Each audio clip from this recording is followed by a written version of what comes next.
Измешани беа чувствата на штипските љубители на одбојката во двојниот програм во рамките на машката и женската Суперлига на Македонија. Најнапред одбојкарите на УГД Студент се надминаа себе си и ја победе екипата на Вардар Скопје со резултат 3:1 во сетови. Во останатите средби се постигнаа следните резултати: Шутова Борец 0:3, Пробишти Плешок 3:0, средбата Лирија Струмица ќе се одигра на 3 март. Екипата на Пробишти е прва со 24 бодови, а УГД Студент е на 7-то место со 7 бодови. Во вториот меч во Штип, женската екипа на УГД Студент неочекувано загуби од Наковски волеј со резултат 1:3.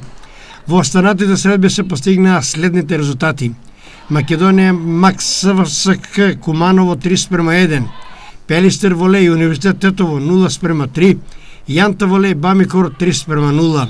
Екипата на Јанта волеј е прва со 23 бодови, а екипата на УГД Студент е на 5-то место со 9 освоени бодови.